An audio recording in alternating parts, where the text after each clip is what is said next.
right, thank you, Evelyn. We are following some breaking news, a news conference happening right now after that deadly crash involving that U.S. Air Force B-52 bomber jet. Let's listen in right now. And responsible for Plant 42.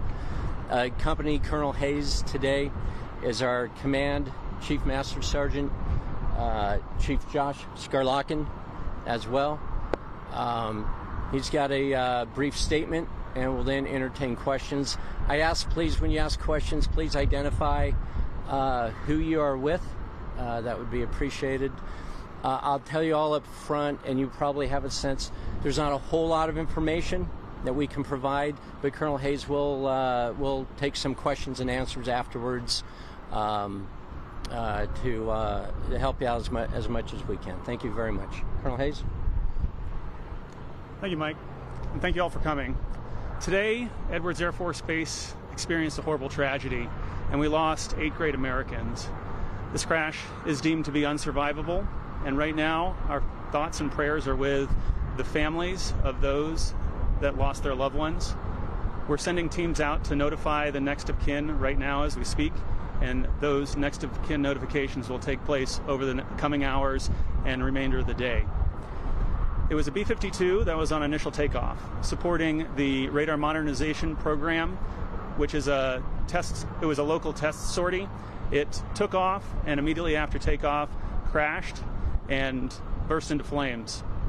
Our team of first responders snapped into action and immediately cordoned off the area and took the appropriate action to start putting out the flames. While that was taking place, our base responded in kind to establish an emergency operations center and a wing operations center to ensure that the command and control of all base agencies and the response for the recovery effort was underway. After reviewing the footage of the crash, it was deemed that this was an unrecoverable crash and unsurvivable.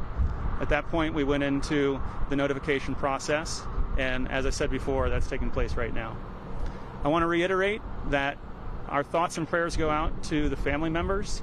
This is a tragedy, and this is going to be the worst days of their lives. We understand that, and we want to keep them in our thoughts and prayers.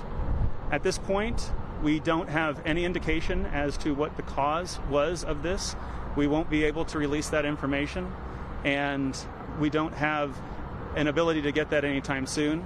Right now, we're going to stand up an interim safety board to do the initial gathering of the facts, and that will then lead to a safety investigation board, which will look into those root causes. Once that's complete, it takes about 30 days. Then it'll go into an accident investigation board, and then that will determine all of the information that we can release to the public and to the next of kin. That process can take upwards of 6 months, so we have to wait patiently while that process undergoes to ensure that we respect the process of doing full root cause analysis. This time I want to introduce my command chief, Chief Josh Skarlokin, to provide any words if you would like to. Again, we wish absolute condolences for the family members, and again, thank our first responders who responded very bravely. Again, this is a tragedy. It's something that we never planned for, but we're always prepared for it to respond, and we thank those involved as we work through this process. I'll now open it up for questions. Colonel, Sam Hoyle with 23 ABC. The people on board, were they all military personnel? Were there any civilians? It was Sam, was it? Yes. Yeah, thank you for that question. This was a mixed crew. This was a mixed crew of military, government civilians, and government contractors supporting this test mission. Thank you for that question. Appreciate it. Can you talk at all about the test mission? No, we don't have the profile or any of that. It was a local test mission that was in execution according to their test plan. That will be made public later. And can you talk at all about when that plane took off? How long did it in the air before it came down? We can't talk about any of the details of the specifics of the aircraft. All of that's going to be analyzed by the Accident Investigation Board, and that information will come out after that. Can you talk at all about how close to the Air Force Base did the crash? The crash was totally contained within within Edwards Air Force Base on the runway. Colonel, can you talk at all about the experience of those on board, from civilians to airmen? Were these experienced pilots or trainees? Ma'am, I appreciate that question. Right now, we're doing next of kin notifications, and we don't want to release any information about who these individuals are until their families know about it. We'll have that information 24 hours after next of kin notification takes place. Sir, one quick question. When was the last time that Edwards Air Force Base had a deadly blast? I can't speak to the specifics of when that happened. I don't have that information available to me. It hasn't been within the last 3 years since I've been here. How routine is it to have these test missions? Do they happen multiple times a month, a year? Absolutely. Our test missions take place every day, multiple times a day. And this is the first time you've had an accident, tragic accident like this in at least 3 years. That's correct.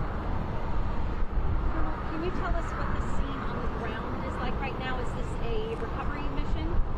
Yes, ma'am. So the initial response is to ensure that we can get the fire out and that we cordon it off and make it a safe area for everybody, all of our first responders and anybody that might be coming up to the crash site. So that has already undergone. Now it is a recovery operation. Can you tell us how many civilians and how many Air Force soldiers? Again, we're not going to release any specifics as to the makeup of the crew. I can just say at this time that it was a mixed crew of government civilians, government contractors, and uniformed military. We'll have those details after we have next of kin notification. Was there any weaponry aboard that aircraft? No. How long had the plane that crashed? How long had it been in service? Again, those details will come out over the next several weeks after we have the investigation to release those public records. Can you describe the crash scene and just what it looked like and how you were able to say that was, you couldn't survive it? It was tragic and unsurvivable is where I'll leave it. Is the base open for visitors, civilians, workers? Yes, we did reopen the ability for individuals to come on base. And again, you can't talk at all about how high that aircraft got off the ground before contact. That's correct. Colonel, do you know if a black box has been located yet? Again, that's the recovery operation that's undergoing. They'll do everything they can to find that information, and then that will be used by the Safety Investigation Board to determine root cause. And you say that you have these test flights every day. Given this tragedy, will any additional test flights be grounded? Tomorrow we're terminating operations while we undergo this, mainly because of the runway itself, and we'll eventually get back to full operations and execute. We'll obviously internalize any of whatever information we can from this, but at this point, yes, we are standing down operations tomorrow. Raymond Mason, quick question for you. At this point, the investigation is just all on your shoulders, or is the NTSB coming in as well? That's a great question. I'm sorry, what was your name one more time? Raymond Mesa. Thank you, Raymond. Yes, this is an Air Force run operation, so we have all the processes that I've just laid out is going to be entirely Air Force. And can you talk at all about the last time that particular aircraft may have been instituted to the theater of battle, whether it was in the Middle East or somewhere? I don't have those details at this time.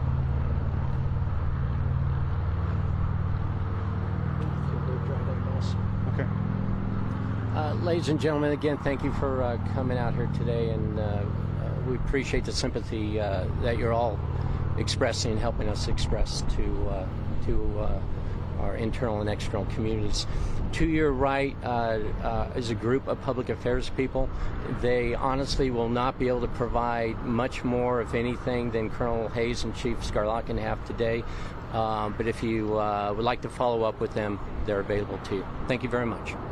One more question before you. And you've been listening to an update about that B-52 crash at Edwards Air Force Base. We learned that it was tragic and unsurvivable. 8 people were on board, I don't want to speak to anything military, civilians, and government contractors all aboard. The 8 that were killed. We've learned that next of kin's being notified, and an investigation is also underway that could take up to 6 months to find out exactly what happened. But we do know that B-52 crashed right after takeoff and burst into flames. So we'll continue to stay on top of this story.